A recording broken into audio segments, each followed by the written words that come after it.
에베소서. 바울이 에베소시를 방문하고 일어났던 이야기는 정말 흥미로운데요. 사도행전 19장을 읽어보시기 바랍니다.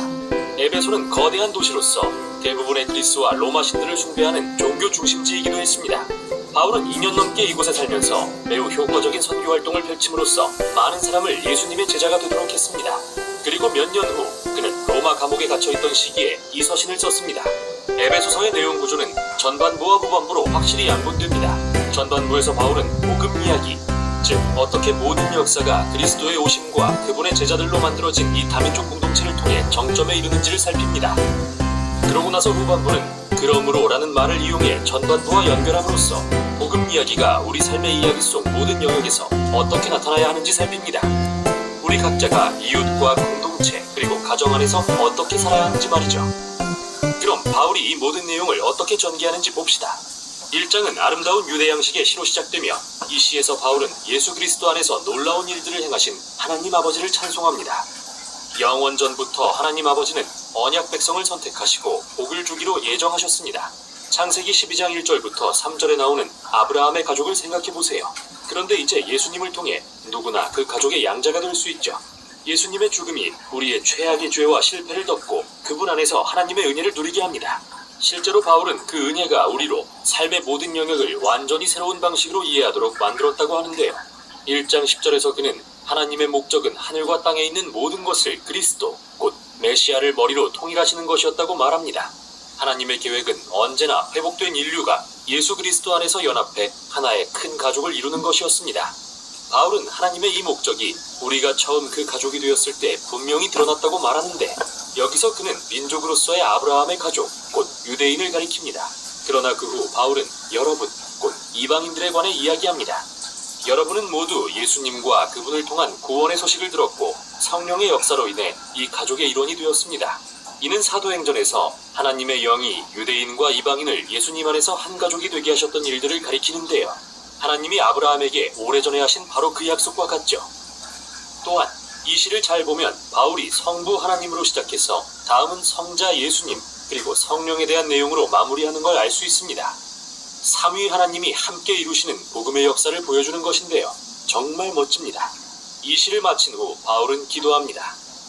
그는 예수님을 따르는 이들이 그저 복음의 능력을 아는 것을 넘어 인격적으로 경험할 수 있도록 기도합니다. 그리고 그들이 예수님을 죽은 자 가운데서 살리시고 온 세상의 머리로 높임받게 하신 하나님의 그 동일한 능력으로 힘입게 되기를 구합니다. 이어 2장에서 바울은 1장의 시에서 다뤘던 몇 가지 핵심 개념, 특히 하나님의 은혜와 예수님의 새로운 다민족 가족에 대해서 자세히 설명합니다. 그는 먼저 이방인 그리스도인들이 어떻게 예수님을 알게 되었는지 다시 이야기하며 시작합니다. 예수님에 대해 듣기 전에 그들은 육체는 살았으나 영적으로 죽은 자들이었습니다. 그들은 이기심과 죄의 덫에 갇혀 목적 없는 삶을 살며 어둡고 악한 영적 세력들에 속고 있었습니다. 그러나 놀랍게도 하나님은 사랑과 자비로 그들을 구원하셨습니다. 하나님은 그들의 모든 죄를 용서하시고 예수님의 부활 생명에 동참하게 하심으로써 그들에게 새 생명도 주셨습니다. 근데 목적이 없어요. 그래서 이제 그들은 예수님을 통해 새 사람으로 창조되어 하나님이 그들에게 맡기신 온갖 새로운 소명과 목적과 사명을 발견하는 기쁨을 맛보고 있습니다. 하나님의 은혜를 입었을 뿐 아니라 그분의 새로운 가족으로 초대받기까지 한 것이죠. 예수님에 대해 듣기 전 이 이방인들은 하나님으로부터 단절되었을 뿐 아니라 그분의 언약 백성인 아브라함의 가족에서 제외된 자들이었습니다. 정말 실제적인 의미로 신의 산에서 주어진 율법은 이 가족을 둘러싸는 경계선 같은 역할을 했는데요. 대부분의 이방인이 접근하지 못하게 막는 방벽과 같았죠. 그러나 예수님 안에서 토라의 율법이 성취되었습니다. 그리고 이 벽은 허물어져서 바울의 표현에 따르면 두 다른 민족이 한 세 사람이 되어 평화를 누리게 되었습니다. 이어 3장에서 바울은 이 기쁜 소식을 이방인들에게 전하도록 부름받은 자신의 독특한 역할에 대해 감탄합니다. 비록 그는 감옥에 갇힌 신세지만 이 언약 가족이 크게 자라는 모습을 볼 수 있는 기회를 주신 하나님께 감사할 따름입니다. 그래서 바울은 다시 한번 기도를 드리며 전반부를 맺는데요. 이번에는 예수님을 따르는 이들이 하나님의 영으로 강건해져서 그분의 백성을 향한 그리스도의 사랑을 온전히 깨달아 알게 되기를 기도합니다. 에베소서의 후반부를 시작하면서 바울은 이제 어조를 바꿉니다. 그리고 독자들이 각자 자기 삶의 이야기를 통해 복음 이야기에 반응하도록 도전합니다. 그래서 4장은 교회의 일상생활에 대한 내용으로 시작합니다. 교회는 여러 다른 사람들로 이루어진 큰 가족입니다. 하지만 그는 그들이 하나라는 것을 강조하는데 하나라는 말이 이 장의 핵심어입니다. 그들은 한 성령으로 한 몸이 되었습니다. 주님은 한 분이시며 믿음도 하나고 세례도 하나입니다. 하나님도 한 분이십니다. 정말 여러 의미에서 하나입니다. 하지만 바울은 하나 된다는 의미가 획일화는 아니라고 말합니다. 계속해서 그는 어떻게 아주 다른 수많은 사람이 예수님의 새 가족을 이루어가는지 살펴봅니다. 그들은 모두 한 성령으로 능력을 입었지만 각자에게 주어진 특별한 재능과 열정을 사용해서 서로 섬기고 사랑하며 교회를 세워갑니다. 여기서 그는 매우 멋진 두 가지 은유를 사용합니다. 하나는 교회를 세워가는 것을 새 성전에 빗댄 것이고 다른 하나는 그들 모두가 예수님을 머리로 하여 한 새 사람이 된다고 빗댄 것인데요. 여기서 새 사람이란 바울이 다음 장들에서 계속 다루게 될 표현입니다. 바울은 모든 그리스도인에게 낡은 옷과 같은 옛사람을 벗고 새 사람을 입어 그 속에서 하나님의 형상이 회복되는 것을 경험하라고 권면합니다. 그러고 나서 긴 단락을 할애해 새 사람과 옛사람을 비교합니다. 새 사람은 거짓이 아닌 진실을 말하며 분노를 품는 대신 평화롭게 갈등을 해결합니다. 도둑질하는 게 아니라 남을 구제하며 험담하는 대신 다른 사람을 격려합니다. 복수하는 게 아니라 오히려 용서하며 성적 욕구를 느끼는 대로 충족시키는 대신 자기 육체에 대한 절제를 기릅니다. 그리고 새 사람은 술에 취하는 게 아니라 성령으로 충만해집니다. 바울은 성령 충만한 삶의 증거가 4가지 방식으로 드러난다고 설명하는데요. 처음 2가지는 노래와 관련이 있습니다. 함께 찬송할 뿐 아니라 혼자서도 찬송합니다. 바울이 그리스도인들의 삶에서 성령이 일하시는 방식에 관해 가장 먼저 생각한 것이 노래와 음악이라는 점은 정말 흥미롭습니다. 성령 충만한 삶의 3번째 증거는 모든 일에 감사하는 것입니다.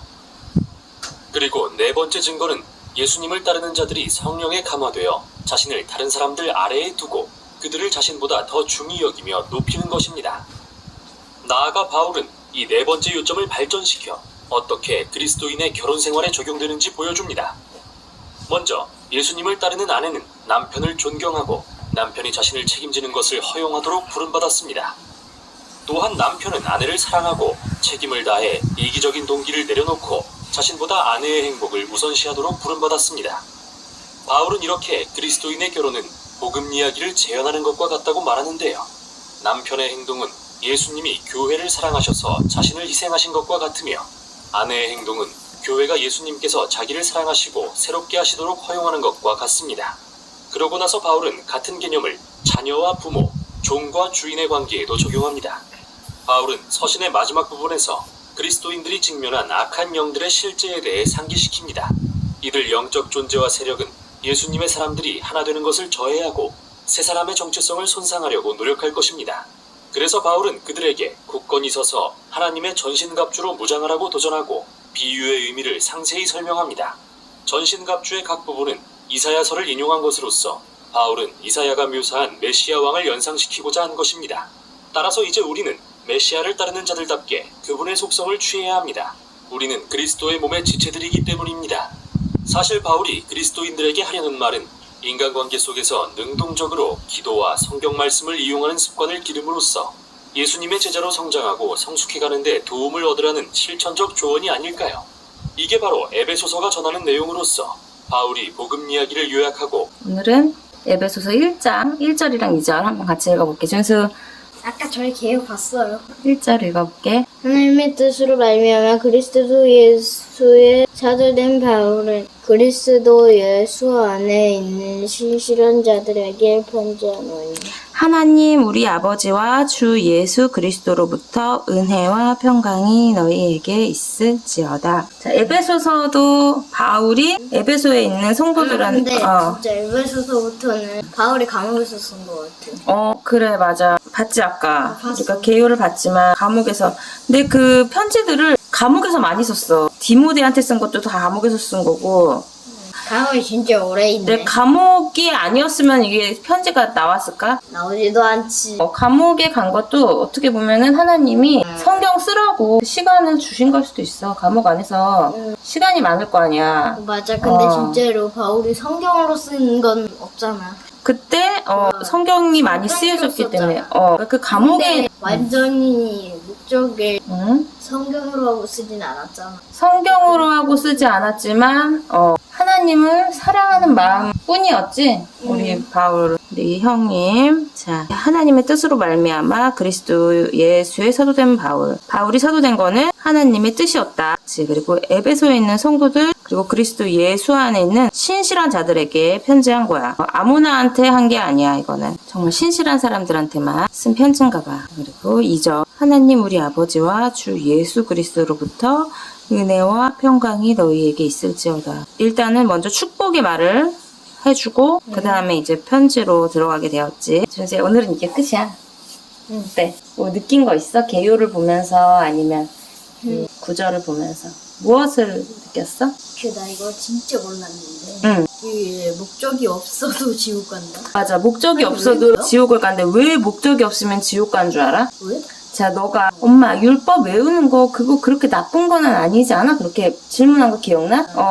그때 엄마가 그랬지. 아, 그거 자체가 나쁘다는 게 아니라 어떤 목적으로 그 율법 외우는 행위를 하느냐, 그게 중요하다고 했잖아. 근데 어떤 목적으로 해? 그러니까 그게 무슨 말이야? 자, 어떤 목적으로 하냐? 남에게 보여지기 위해서 나 이렇게 잘해옵니다 하고 보여지기 위해서. 아니, 또는 그러니까 아니 그러면 안 되겠지. 근데 왜 목적이 아예 없는 것도 안 되냐고. 자, 너가 밥을 먹을 때 목적 없이 그냥 먹어. 알았어. 이제 좀 알 것 같아? 근데 밥을 먹을 때 어떤 목적으로 먹어? 알 것 같아. 준수가 쑥쑥 크고 튼튼해져서 더 하나님을 더 많이 사랑하고 하나님을 더 전하는 어린이가 되기 위해서 먹잖아. 그게 목적이잖아. 잠은 왜 자? 졸려서.